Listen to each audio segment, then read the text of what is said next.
ಶಿವಶಂಕರ್ ಸಾಹುಕಾರ್ ಅವರ ವಿಚಾರವಾಗಿ ಕ್ಯಾಬಿನೆಟ್ ನಲ್ಲಿ ಇವತ್ತು ಮಾತನಾಡಿ ಒಂದು ಡಿಸಿಷನ್ ಬರುವಂತ ಸಾಧ್ಯತೆ ಇದೆ ಅಂತ ಹೇಳ್ತೀವಿ. ನೋಡಿ, ಗವರ್ನರ್ ಅವರು ಆಗ್ಲೇ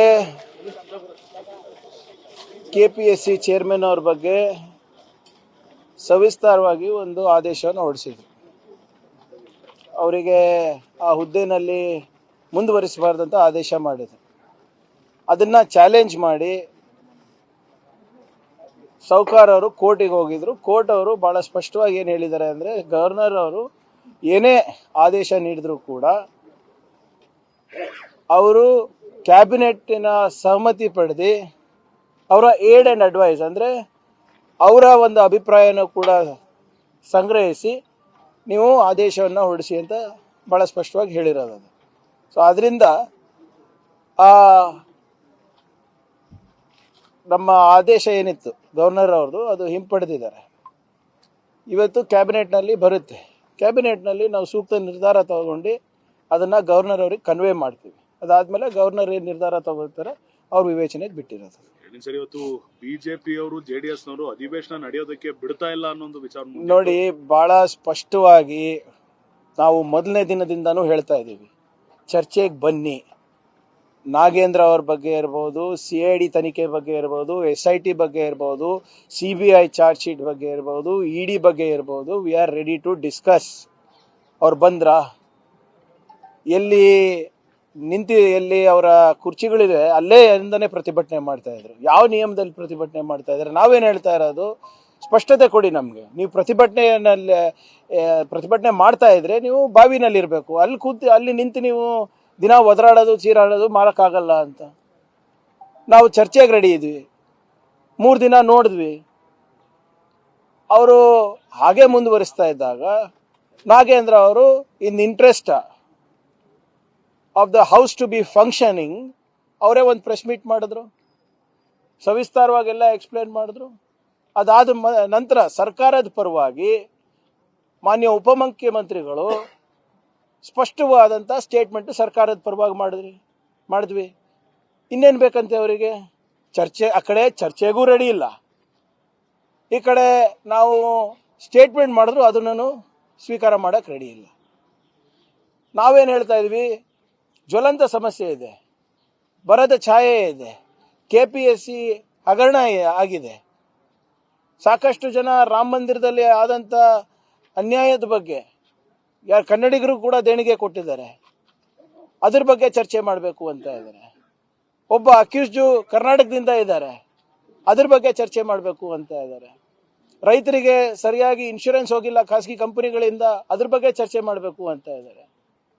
ಆದರೆ ಬಿಜೆಪಿಯವರು ಇದು ಯಾವುದೂ ಕೂಡ ಚರ್ಚೆ ಮಾಡಲಿಕ್ಕೆ ರೆಡಿ ಇಲ್ಲ.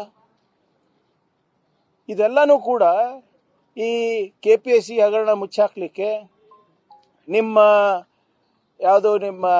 ವೈಫಲ್ಯ ಏನಿದೆ, 11 ವೋಟ್ಗಳು ಕ್ರಾಸ್ ಆಯ್ತಲ್ಲ, ಇವ್ರ ನಾಯಕತ್ವವನ್ನು ತಿರಸ್ಕಾರ ಮಾಡಿದ್ರಲ್ಲ ಕೆಲವು ಶಾಸಕರು, ಅದನ್ನು ಮುಚ್ಚಾಕ್ಲಿಕ್ಕೆ, ನಿಮ್ಮ PM ಕೇರ್ಸ್ ಫಂಡನ್ನು ಮುಚ್ಚಾಕ್ಲಿಕ್ಕೆ, ಮತ್ತು ನಿಮ್ಮ ರಾಮ ಮಂದಿರದಲ್ಲಿ ಆದಂಥ ದುರಂತದ ಬಗ್ಗೆ ಇವರು ಈ ನಾಟಕವನ್ನು ಮಾಡ್ತಾ ಇರೋದು. ಸರ್ಕಾರ ಉತ್ತರವನ್ನು ಕೊಡ್ಲಿಕ್ಕೆ ತಯಾರಿದೆ, ಚರ್ಚೆ ಮಾಡ್ಲಿಕ್ಕೆ ತಯಾರಿದೆ. ಆಗಲೇ ಒಂದು ಸ್ಟೇಟ್ಮೆಂಟು ಕೊಟ್ಟಿದ್ದೀವಿ. ಅಕಸ್ಮಾತ್ ನಿಮ್ಗೆ ಇನ್ನೊಂದ್ಸರಿ ತಾವು ಚರ್ಚೆ ಮಾಡಬೇಕು ಅಂದ್ರೆ ಅದಕ್ಕೂ ಕೂಡ ತಯಾರಿದ್ದೀವಿ. ಸರ್, ಅವರು ಹೇಳ್ತಿರೋದು ನಾವು ಚರ್ಚೆ ಮಾಡಕ್ ರೆಡಿ ಇದೀವಿ, ಬಟ್ ಅವ್ರು ರಾಜೀನಾಮೆ ತಗೊಂಡ್ಮೇಲೆ ಚರ್ಚೆ ಮಾಡಿ ಅವ್ರನ್ನ ಹೂ ಅರ್ದೇ ರೀ, ಅವ್ರು ಯಾರ್ರೀ ಕೇಳಕ್ಕೆ? ಚರ್ಚೆ ಮಾಡ್ಲಿ, ಫ್ಯಾಕ್ಟ್ಸ್ ಕೊಡ್ಲಿ. ಬಿಜೆಪಿ ಏನು ಇವಾಗ ಸುಪ್ರೀಂ ಕೋರ್ಟ್ ಆಗಿದ್ಯಾ, ಹೈಕೋರ್ಟ್ ಆಗಿದ್ಯಾ, ಲೋಕಾಯುಕ್ತ ಆಗಿದ್ಯಾ? ತಗೊಳ್ಳಿ ರಾಜೀನಾಮೆ. ಅಸ್ಸಾಂ ಚೀಫ್ ಮಿನಿಸ್ಟರ್ ಮೇಲೆ ಕೇಸ್ಗಳಿದೆ, ಬಿಹಾರ್ ಚೀಫ್ ಮಿನಿಸ್ಟರ್ ಮೇಲೆ ಕೇಸ್ಗಳಿದೆ, ನಿಮ್ಮ ಗೃಹ ಸಚಿವರು ಯಾರು ಕೇಂದ್ರ ಸರ್ಕಾರದಲ್ಲಿದ್ದಾರೆ ಅವ್ರ ಮೇಲೆ ಕೇಸ್ ಇದೆ, ಅವರು ಕಳಂಕಿತರೇ ಇದ್ದಾರೆ. ನೈತಿಕತೆ ಇಟ್ಕೊಂಡು ಮಾತಾಡಬೇಕು. ನಿಮ್ಮಲ್ಲಿ ಯಾರ್ಯಾರ ಮೇಲೆ ಕೇಸ್ ಇದೆ ನೀವು ತಗೊಂಡಿದ್ದೀರಾ? ನಿಮ್ಮ ಡಾಕ್ಟರ್ ಚಂದ್ರು ಲಮಾಣಿ ಲೋಕಾಯುಕ್ತದಲ್ಲಿ ಸಿಕ್ಕಾಕೊಂಡಿಲ್ವೇನ್ರಿ? ಯಾಕೆ ಇಟ್ಕೊಂಡಿದ್ದೀರಾ ಅವರಿಗೆ? ರಾಜೀನಾಮೆ ಕೊಡಿಸಿದ್ದೀರಾ ಅವರಿಗೆ? ಲೋಕಾಯುಕ್ತ ಟ್ರ್ಯಾಪ್ ಬಿಟ್ಬಿಡಿ, ಬೇರೆದು ಯಾರ್ದಾನ ಇದ್ರೆ ಪರವಾಗಿಲ್ಲ. ಲೋಕಾಯುಕ್ತದಲ್ಲಿ ಟ್ರ್ಯಾಪ್ ಆದಂಥ ಶಾಸಕರು ಈ ಅವಧಿನಲ್ಲಿ ಇವರೇ ತಾನೇ ಬಿಜೆಪಿಯವರು. ಮತ್ತೆ ಯಾಕೆ ಅದ್ರ ಬಗ್ಗೆ ಮಾತಾಡೋಕೆ ರೆಡಿ ಇಲ್ಲ? ನೈತಿಕತೆ ಇದೆ ಅಂತೀರಾ ಇವರಿಗೆ? ವೆನ್ SIT CIDನಲ್ಲಿ ಅವ್ರ ಹೆಸರಿಲ್ಲ, CBI ಚಾರ್ಜ್ ಶೀಟ್ನಲ್ಲಿ 2ನೇ ಸರಿ FIR ಹಾಕಿದಾಗ ಬರುತ್ತೆ ಅಂದರೆ it is very clear. It is motivated by central government. ಅದನ್ನ ಚರ್ಚೆ ಮಾಡಕ್ಕೆ ಎಲ್ಲಿ ರೆಡಿ ಇದ್ದಾರೆ ಸರ್?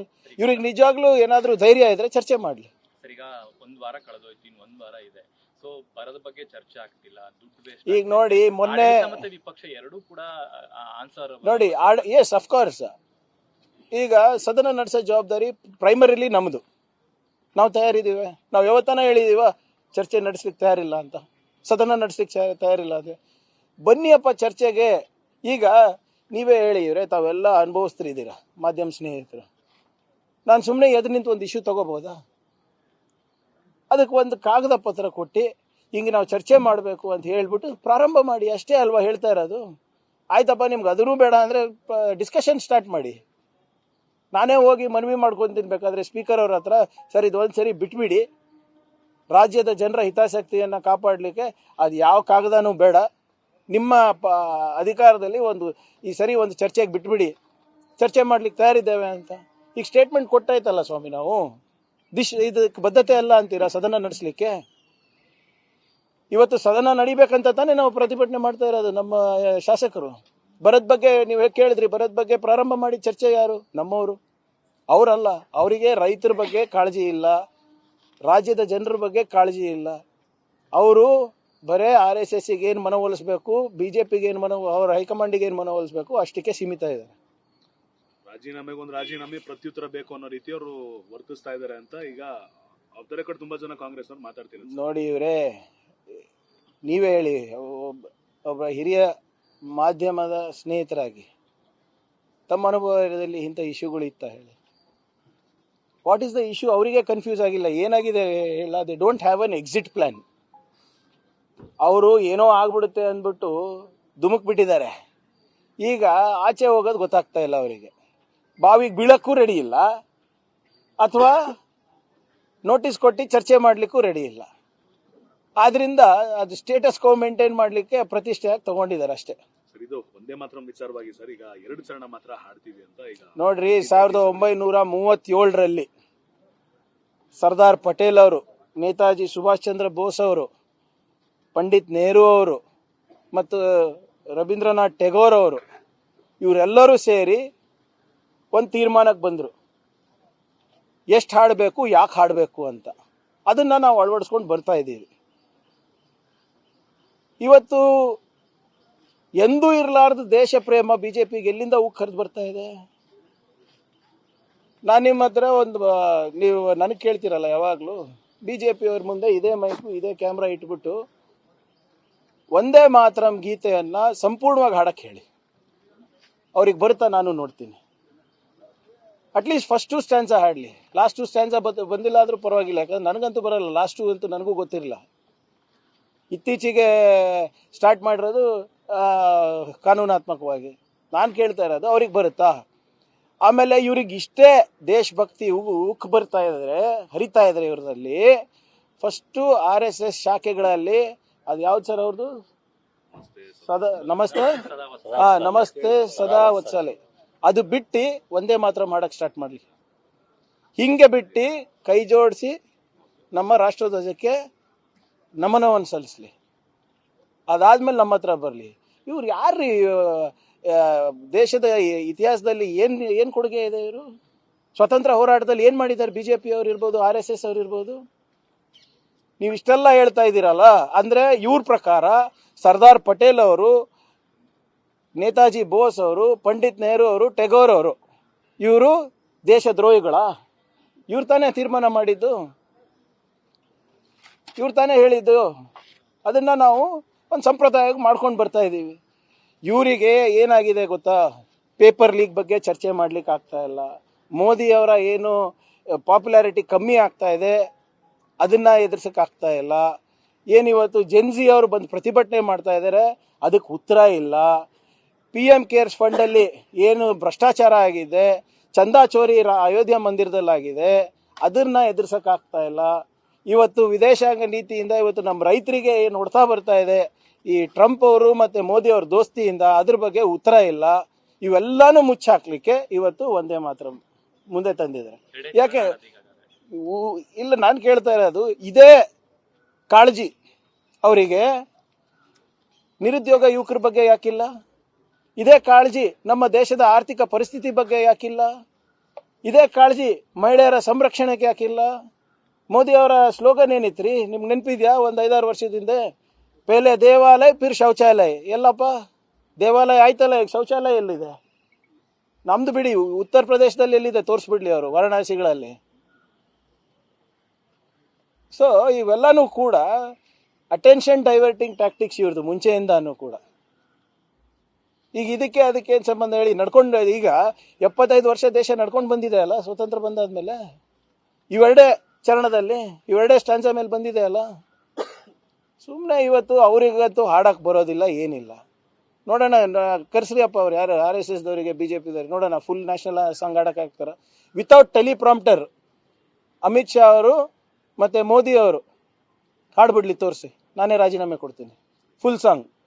ಡ್ರಗ್ಸ್ ವಿಚಾರಕ್ಕೆ ಸ್ಪೆಷಲ್ ಇನ್ವೆಸ್ಟಿಗೇಷನ್ ಟೀಮ್ ಆಗಿರೋದ್ರಲ್ಲಿ ಸರ್ ಮಂಜುನಾಥ್ ರೆಡ್ಡಿ ಅಂತ ಒಬ್ರು ಹೆಲ್ತ್ ಡಿಪಾರ್ಟ್ಮೆಂಟ್ ಆಫೀಸರ್ ಇದ್ದಾರೆ. ಅವ್ರ ಮೇಲೆ ಒಂದಿಷ್ಟು ಅಲಿಗೇಷನ್ಸ್ ಇದೆ. ನೋಡಿ, ನಾವು ಜಂಟಿಯಾಗಿ ಮಾಡ್ತಾ ಇರೋದು.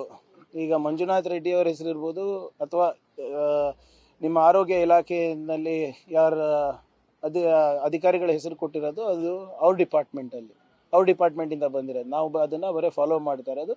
ನಮ್ಮ ಡಿಪಾರ್ಟ್ಮೆಂಟಲ್ಲಿ ಯಾವ ಅಧಿಕಾರಿಗಳಿರೋದು ನಾನು ಭಾಳ ಸೂಕ್ಷ್ಮವಾಗಿ ಆಯ್ಕೆ ಮಾಡಿದ್ದೀನಿ. ಅದನ್ನು ನಾನು ಅವ್ರ ಮೇಲೆ ಅಲಿಗೇಷನ್ ಇರೋದು ನನಗೆ ಗೊತ್ತಿಲ್ಲ. UT ಖಾದರ್ ಅವರ ಗಮನಕ್ಕೆ ತಗೊಂಡು ಬರ್ತೀನಿ.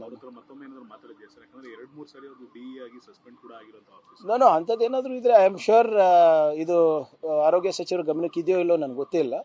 ನೀವು ನನಗೂ ಗೊತ್ತಿರಲಿಲ್ಲ ತಾವು ಹೇಳೋ ತನಕ, ಯಾಕಂದರೆ ಆ ಇಲಾಖೆಗೆ ಸಂಬಂಧಪಟ್ಟಿದ್ದು. I will bring it to the notice of the minister. Thank you so much.